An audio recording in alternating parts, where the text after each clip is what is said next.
देखिए, ज़्यादा से ज़्यादा नहीं, मैंने दुगने टिकट मांगे हैं। पिछली बार लगभग 60 टिकट हमारी पार्टी ने 2018 में दिए थे। मैंने कहा कि जिसकी जितनी संख्या भारी उसकी उतनी हिस्सेदारी में मैं विश्वास रखता हूँ।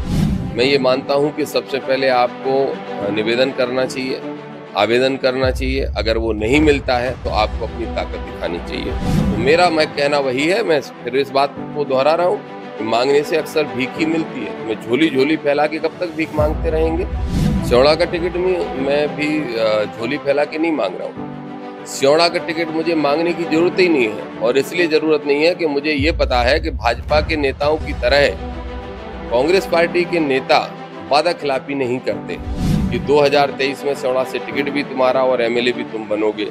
ये मेरा वादा है, बस इस बार तुम घनश्याम सिंह का साथ दे दो, अपना पर्चा वापस ले लो। मैंने मध्य प्रदेश में जितने दौरे किए हैं उससे आधे दौरे भी किसी नेता ने किए हो तो मैं टिकट भी नहीं मांगू। जरूरी ये है कि सरकार बनना चाहिए तो पार्टी के पुराने नेताओं को जरूरत पड़े तो लालच छोड़ के समर्पण के भाव से पार्टी के लिए काम करना चाहिए। मैं कह रहा हूँ कि जरूर पार्टी मुझे टिकट देगी और मैं चुनाव लड़ूंगा, ये मेरी आखिरी लाइन है। तो पार्टी को ही निर्णय करना है, लेकिन मेरा चुनाव लड़ने का निर्णय हो चुका है। नमस्कार, यूडी न्यूज में आपका स्वागत है। मैं हूं आपके साथ विनोद कुशवाहा। इस साल मध्य प्रदेश में विधानसभा चुनाव होना है, जिसको लेकर मध्य प्रदेश कांग्रेस कमेटी के प्रदेश उपाध्यक्ष एवं पिछड़ा वर्ग विभाग के प्रदेश कार्यकारी प्रदेश अध्यक्ष दामोदर सिंह यादव ने हाल ही में मध्य प्रदेश के पीसीसी चीफ कमलनाथ एवं प्रदेश प्रभारी सुरजेवाला जी को एक पत्र लिखा, जिसमें उन्होंने मांग रखी है कि इस विधानसभा चुनाव में पिछड़ा वर्ग के उम्मीदवारों को ज़्यादा से ज़्यादा टिकट दिए जाए। आज हम उन्हीं से बात करेंगे। हमारे साथ बैठे हैं दामोदर सिंह यादव जी, जिनसे हम आज बात कर रहे हैं।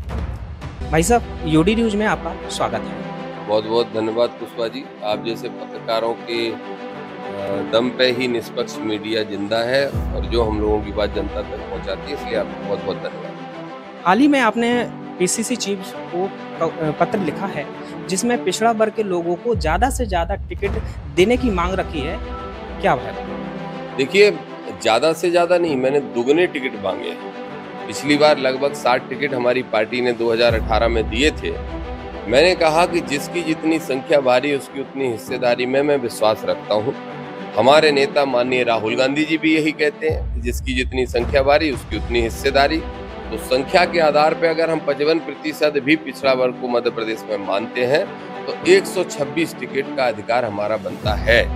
और मैं ये मानता हूं कि भारतीय जनता पार्टी की 15 साल तक जो सरकार रही है वो सिर्फ पिछड़े वर्ग के वोट हम कांग्रेस से ज्यादा लेते जाते रहे, और उसका कारण ये रहा कि उनके पास उमा भारती जी हैं, केशव प्रसाद मौर्य जी हैं, एसपी सिंह बघेल साहब हैं और शिवराज सिंह चौहान साहब स्वयं हैं, और अब मोदी जी भी फर्जी तरीके से ओबीसी बन गए हैं। तो ये सारे ओबीसी चेहरे दिखा के ओबीसी वोट ज्यादा ले जाने का काम करते हैं। फिर ओबीसी के लिए कोई काम नहीं करते, पर ओबीसी के चेहरे दिखा के वोट ले जाते हैं। तो हमारी पार्टी में भी आवश्यक है कि हमारे पास चेहरे होना चाहिए, और अगर चेहरे हम इतने जल्दी नहीं बना सकते तो न कम से कम प्रतिनिधित्व ज़्यादा से ज़्यादा दे दें, तो निश्चित रूप से बड़े बहुमत के साथ कमलनाथ जी की सरकार बनेगी, मुख्यमंत्री बनेगी। इसलिए हमने 126 टिकटों की मांग की है, माननीय सुरजेवाला जी से, माननीय कमलनाथ जी से, माननीय राहुल जी से, माननीय खड़गे जी से, सभी वरिष्ठ नेताओं को चिट्ठी लिखी है, और मैंने समय भी मांगा है। संभवतः मैं अगले हफ्ते दोनों ही राष्ट्रीय नेताओं से भी मिलने जा रहा हूँ। आपने एक इंटरव्यू में सुना था कि आपने कहा था कि भीख मांगने से भीख मिलती है, अधिकार नहीं मिलता है। तो अधिकार लड़ने से और छीनने से मिलता है, इसमें क्या कहना है? मैं यही कहूँगा कि मेरी एक काम करने का मेरा एक तरीका है। मैं ये मानता हूँ कि सबसे पहले आपको निवेदन करना चाहिए, आवेदन करना चाहिए। अगर वो नहीं मिलता है तो आपको अपनी ताकत दिखानी चाहिए। ये बताना कई बार मजबूरी हो जाती है कि हमारे अगर नेतृत्व को ये सुनाई ना दे, सच्चाई समझ में नहीं आए, तो उनको बताने का फिर दूसरा तरीका ये होता है कि आप उनको अपनी ताकत दिखाओ, उससे एहसास कराओ कि देखो हमारी इतनी बड़ी संख्या है। लेकिन ताकत दिखाने का मतलब विद्रोह नहीं है। ताकत दिखाने का मतलब यह है कि ऊपर बैठा नेता भी तो सारी चीजें कैसे जान पाएगा, तो कई बार प्रदर्शन करना पड़ता है। तो मेरा कहना वही है, मैं फिर इस बात को दोहरा रहा हूँ कि मांगने से अक्सर भीख ही मिलती है। तो मैं झोली झोली फैला के कब तक भीख मांगते रहेंगे? तो हम अपने प्रदर्शन करेंगे, अपनी जाति, अपना वर्ग, उसकी संख्या दिखाएंगे। और उसकी संख्या दिखेगी, अगर वो जागरूक दिखेंगे तो निश्चित रूप से पार्टी मेरी शर्तों को मानेगी। मुझे पूरा विश्वास है कि मानेगी। आप सेवड़ा से टिकट मांग रहे हैं, यदि पार्टी सेवड़ा से टिकट नहीं देती है तो क्या आप अधिकार छीनेंगे या अधिकार लेने की मांग? सेवड़ा का टिकट मैं भी झोली फैला के नहीं मांग रहा हूँ। सेवड़ा का टिकट मुझे मांगने की जरूरत ही नहीं है, और इसलिए जरूरत नहीं है कि मुझे ये पता है कि भाजपा के नेताओं की तरह कांग्रेस पार्टी के नेता वादा खिलाफी नहीं करते, और खासतौर पे राजा महाराजा लोगों के बारे में तो मैंने सुन रखा है। आदरणीय दिग्विजय सिंह जी ने मुझसे वादा किया था कि 2018 में पीसीसी में सबके सामने 45 मिनट बैठ के डिस्कशन करने के बाद कि दामोदर दिग्विजय तुमको वादा कर रहा है कि 2023 में सेवड़ा से टिकट भी तुम्हारा और एमएलए भी तुम बनोगे। ये मेरा वादा है, बस इस बार तुम घनश्याम सिंह का साथ दे दो, अपना पर्चा वापस ले लो। इसलिए मैंने पर्चा वापस लिया। इसी मकान में, इसी घर में मेरे एक पुराने मित्र के साथ घनश्याम सिंह जी आए थे। वो मेरे मित्र भी बीजेपी में हैं, आप पूछ लेना, आप समझ गए होंगे या मैं नाम बता दूंगा। तो उनके साथ आए थे और वादा किया था कि इस बार आप मुझे जिता दो, अगली बार मैं पूरी तरह से आपका साथ देने का काम करूंगा। तो दो राजाओं ने वादे किए, तो इसीलिए मैं वो चौपाई बार बार दोहराता हूँ कि रघुकुल सजत चली आई, प्राण जाए पर वचन ना जाए। अगर ये चौपाई सही है और उन पर सही सूट होती है तो उनको अपना वचन ध्यान होना चाहिए। उनके साथ साथ माननीय कमलनाथ जी ने भी वादा किया था कि हाँ, इस बार टिकटों में कहीं कुछ 19-20 हो गया है, लेकिन इस बार तुम जिता दो, नहीं तो ये दोनों हार जाएंगे, राजेंद्र भारती और घनश्याम सिंह, क्योंकि मैंने दोनों जगह से पर्चा भरा था। मैंने उनकी बात मानी, सरकार बनाई। आज तक कांग्रेस के लिए इतनी मेहनत की है, मैं दावे से कहता हूँ, मैंने मध्य प्रदेश में जितने दौरे किए हैं उससे आधे दौरे भी किसी नेता ने किए हो तो मैं टिकट भी नहीं मांगूंगा। आपको लगातार मंच से देखा जाता है कि और कहा जाता है कि हम चुनाव सेवड़ा से ही लड़ेंगे, लेकिन अभी तक आपने ये नहीं बताया कि हम चुनाव जो कांग्रेस पार्टी से ही लड़ेंगे या अन्य बैनर के तले लड़ेंगे। जनता ये जानना चाह रही है आपसे। मैं कांग्रेस की पार्टी के बैनर पे ही चुनाव लड़ूंगा। मुझे मेरे नेतृत्व पे पूरा भरोसा है, और इसलिए भरोसा है क्योंकि मेरा टिकट, मेरा चुनाव मेरी एक विधानसभा से संबंधित नहीं है। कई बार व्यक्ति मेहनत करते करते उस लेवल पे पहुंच जाता है कि उसकी मांग और उससे जुड़ाव लोगों का 10-10, 25-25 विधानसभा में हो जाता है।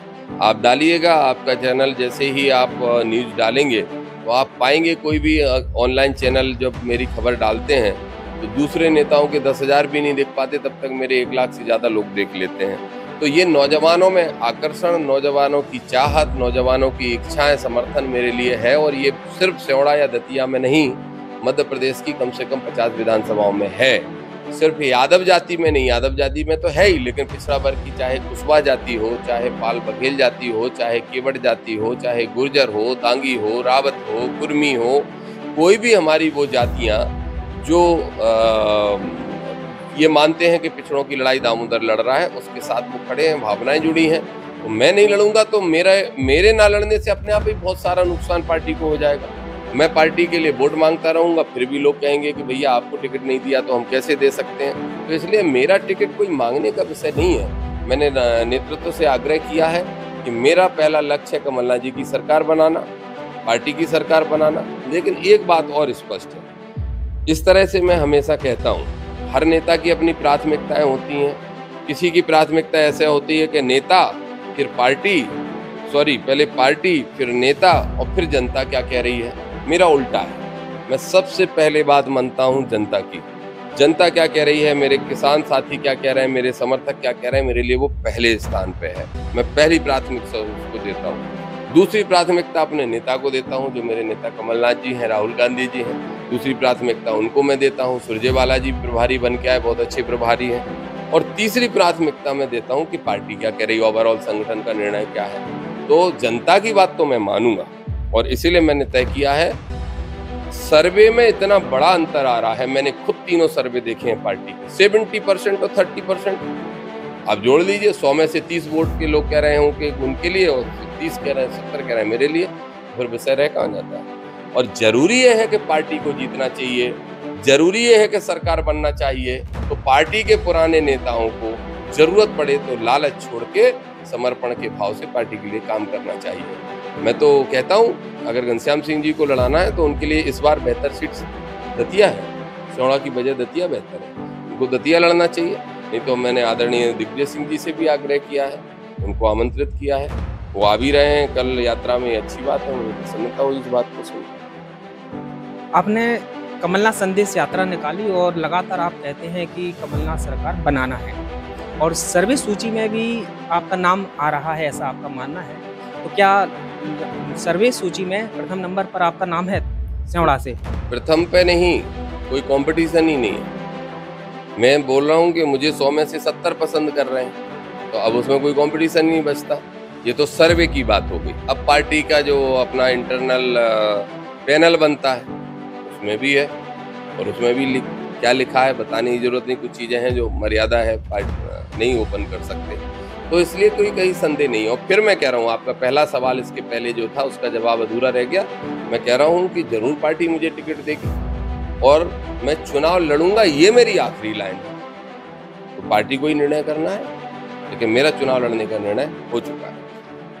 आपको लगता है कि सेवड़ा विधानसभा में विकास नहीं हुआ है? सेवड़ा विधानसभा में रत्ती भर विकास नहीं हुआ। मैं तो ये मानता हूँ कि किसी भी क्षेत्र में अगर प्रत्याशी जो जनप्रतिनिधि लोग हैं, अगर वो काम नहीं करते हैं तो वो क्षेत्र 5 साल पीछे नहीं जाता, 50 साल पीछे चला जाता है। और सेवड़ा तो वाकई में 50 साल पीछे है। सेवड़ा में क्या आज की तारीख में एक लॉज है, पहला ऐसा जिला मुख्यालय है जहाँ एक होटल एक लॉज नहीं है पूरे मध्य प्रदेश के अंदर।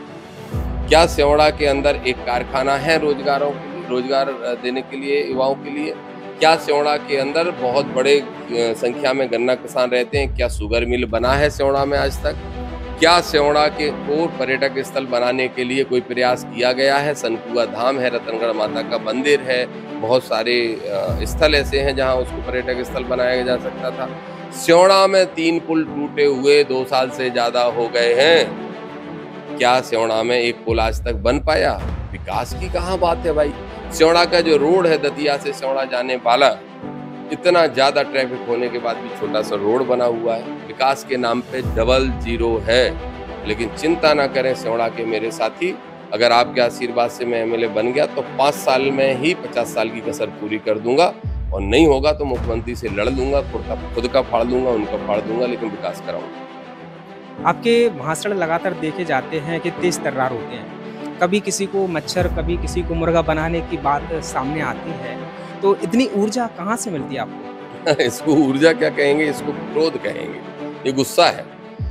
देखिए, मैंने मच्छर जब कहा था मंत्री जी को, वो उस दिन कहा था जब हमारी पार्टी के 3-3, 4-4 नेता जेल भेज दिए गए थे।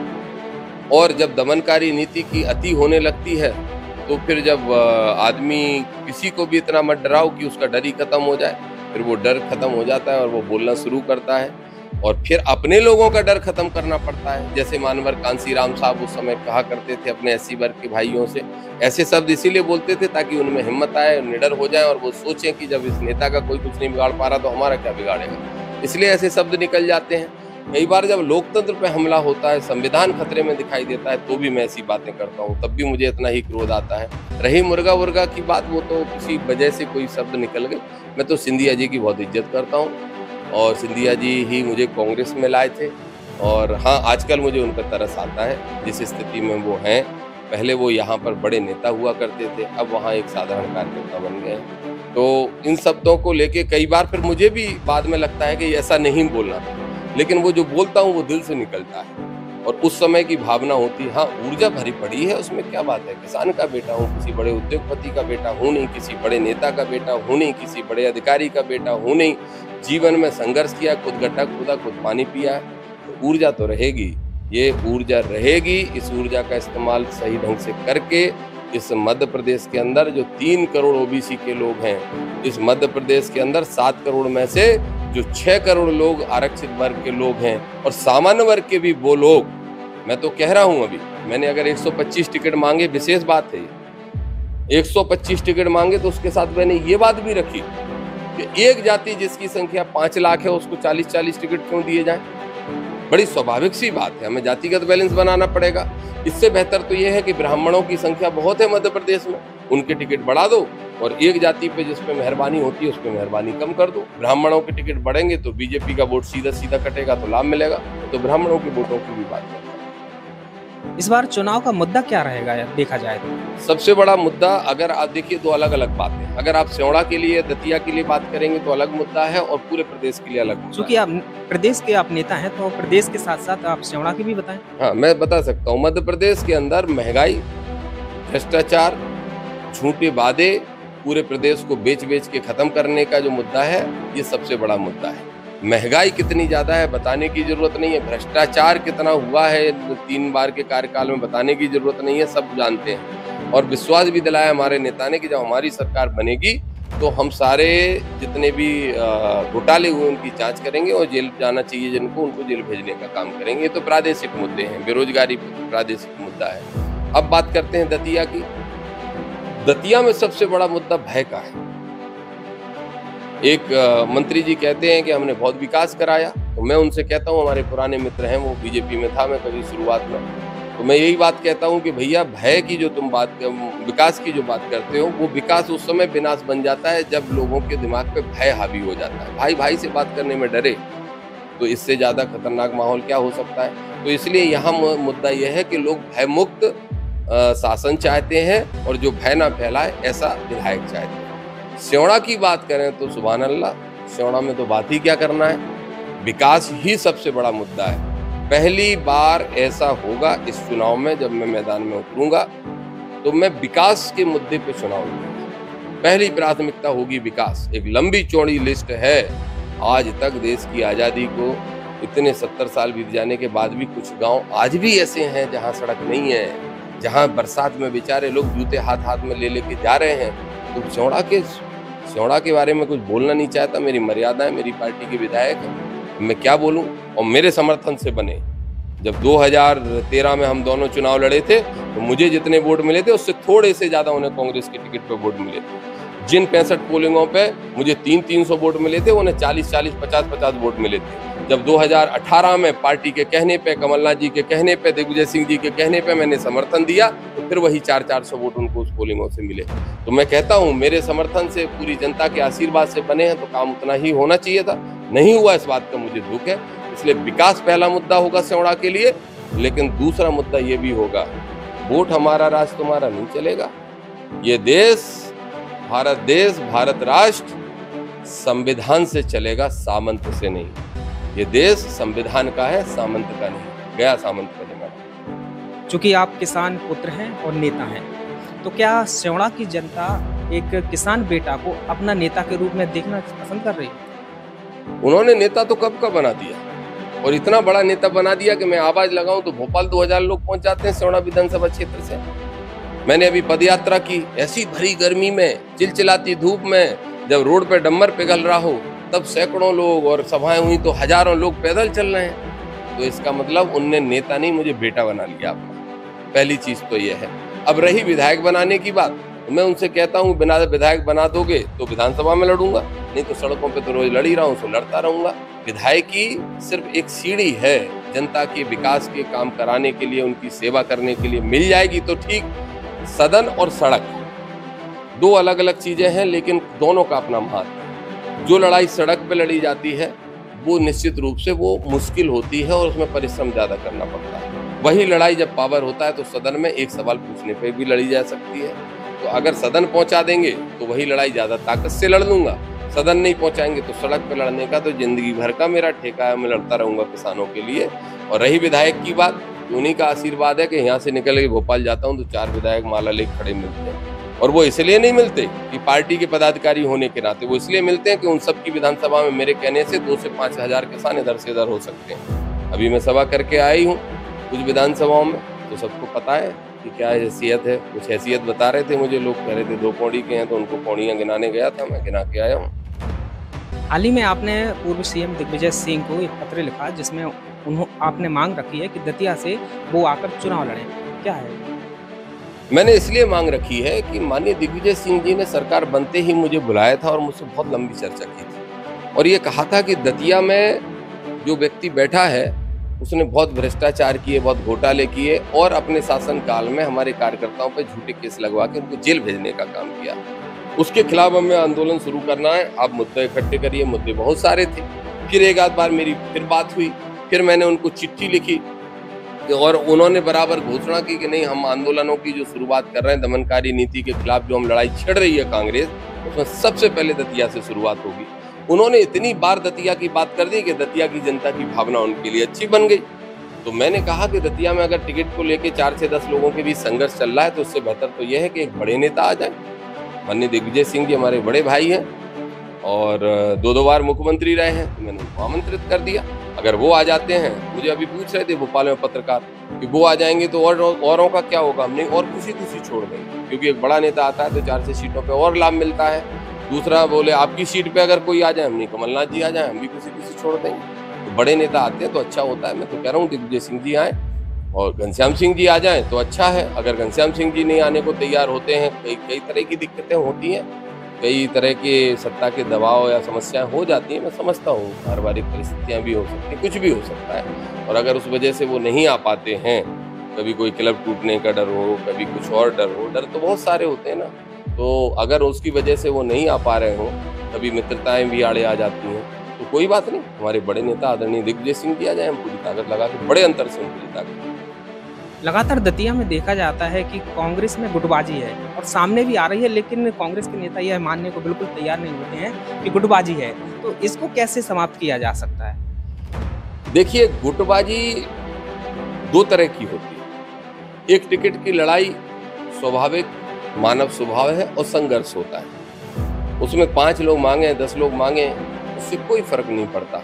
एक को मिलेगा, बकाया 9 को समझा लिया जाए, ये महत्वपूर्ण है। ये काम माननीय कमलनाथ जी और माननीय सुरजेवाला जी इस बार करेंगे, ऐसा मुझे विश्वास है। तो इसलिए वो गुटबाजी का कोई नुकसान नहीं होगा। गुटबाजी वो ज्यादा खतरनाक होती है जो ऊपर से चलती है। ऊपर से गुटबाजी कब चलती है? जब मुख्यमंत्री के पद के ऊपर कोई लड़ाई होती है। इस बार कांग्रेस के अंदर मुख्यमंत्री के चेहरे की कोई लड़ाई नहीं है। माननीय कमलनाथ जी को दिग्विजय सिंह जी, अरुण यादव जी, सुरेश पचौरी जी, अजय सिंह जी, भूरिया जी, जितना भी हमारा नेतृत्व, सब कहते हैं कि हमारे मुख्यमंत्री कौन बनेंगे, तो सब कहते हैं कमलनाथ जी बनेंगे। राष्ट्रीय नेतृत्व कह रहा है कमलनाथ जी बनेंगे। तो मुख्यमंत्री के चेहरे पर लड़ाई नहीं, तो ये लड़ाइयाँ तो छोटी मोटी हैं, टिकट के साथ खत्म हो जाएंगी। नहीं खत्म होंगी तो खत्म करने का प्रयास किया जाएगा। आखिरी सवाल हमारा, यदि आपको सेवड़ा से टिकट नहीं दिया जाता है और पिछड़ा वर्ग को 126 जो आपकी मांग है नहीं की जाती है, तो दामोदर सिंह यादव अब क्या करेंगे इसके बाद? उसके पहले मैं एक बात आपको और जानकारी में बताना चाहता हूँ, आपके माध्यम से आपके दर्शकों तक पहुँच जाए। अभी दोनों सदनों में महिला बिल, आरक्षण बिल पास हुआ। मैंने उसका बहुत जोरदारी के साथ विरोध किया। मेरे नेता राहुल गांधी जी ने भी विरोध किया, उमा भारती जी ने भी चिट्ठी लिखी, लेकिन अभी तक कोई परिणाम निकल के नहीं आया। और विरोध का कारण ये था, सशर्त उस बिल को हम स्वीकार कर सकते हैं कि ओबीसी का आरक्षण भी उसमें दिया जाए। दोनों सदनों से देखिए कितना भरमाया गया, अचानक से सदन बुलाया गया। नियम कहता है कि आप जब सदन को बुला रहे हो तो सदन में क्या बिजनेस होना है, किस पे डिस्कशन होना है, वो पहले से अनाउंस करना पड़ता है। नहीं किया गया मोदी जी की सरकार के द्वारा। फिर लोग कयास लगाते रहे, आप जैसे पत्रकार कयास लगाते रहे हो। 1 नेशन 1 इलेक्शन की उसी समय कमेटी बना दी गई ताकि लोगों का दिमाग उसमें पहुंच जाए। जब वो सब चलता रहा, उसके बाद अपने जन्मदिन पे 17 तारीख को बढ़िया प्रवेश करना था लोकसभा के अंदर नए हॉल में, ऐतिहासिक बनाना था, तो वो बना लिया। महिलाओं को आरक्षण दिया, लेकिन ऐसी कंडीशन के साथ कि जाने 29 में लागू होगा कि 39 में होगा, ये पता ही नहीं है। तो ये पूरा एक ढोंग रचा गया। लेकिन उसमें भी जो प्राइम मिनिस्टर हर बार हर भाषणों में ये कहते हो कि मैं ओबीसी का हूँ, ओबीसी का हूँ, ओबीसी का हूँ, मोदी जी जवाब दीजिए, आप ओबीसी के हैं तो ओबीसी की महिलाओं को आरक्षण क्यों नहीं दिया गया? और क्या ओबीसी की महिलाओं को राजनीतिक आरक्षण की जरूरत नहीं है? अगर राजनीतिक आरक्षण की ओबीसी की महिलाओं को जरूरत नहीं है तो पंच सरपंच के चुनाव में क्यों देते हो? या ये सोच है आपकी कि ओबीसी को पंच सरपंची तक सीमित रखा जाए महिलाओं को और सदन में ना भेजा जाए उनको? ये तो हम नहीं होने देंगे। इसलिए हमने एक आंदोलन तय किया है। 29 तारीख को भोपाल में बड़ा धरना प्रदर्शन और राजभवन का घेराव करने जा रहे हैं और महामहिम राष्ट्रपति माननीय राष्ट्रपति जी को पत्र भेजेंगे उनके माध्यम से।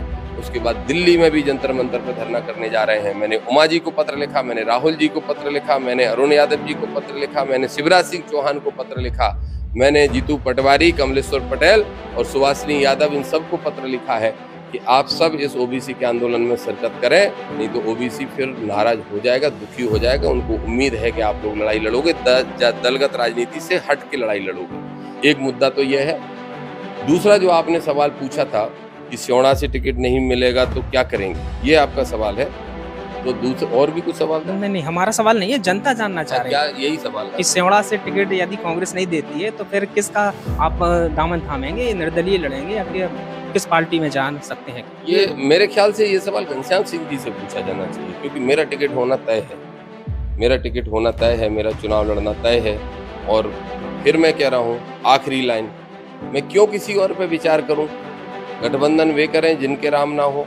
हमारी तो ताकत इतनी है कि हम अकेले भी खड़े होंगे तो जनता ने इतना आशीर्वाद देने का मन बना लिया कि वो वैसे ही 50,000 वोट दे देंगे। तो इसलिए ये अभी सवाल का जवाब देने की आवश्यकता नहीं है। अभी तो इस सवाल का मेरे पास एक ही सटीक जवाब है कि पार्टी जरूर टिकट देगी, और उससे भी ज्यादा बड़ा जवाब ये है, मैं जरूर चुनाव लड़ रहा हूँ सिवड़ा से। तो आपने सुना दामोदर सिंह यादव जी को, जिन्होंने यह बिल्कुल निश्चित कर दिया है कि सिवड़ा से बिल्कुल भी टिकट मिले या ना मिले, लेकिन चुनाव जरूर लड़ेंगे। यूडी न्यूज के लिए विनोद कुशवाहा।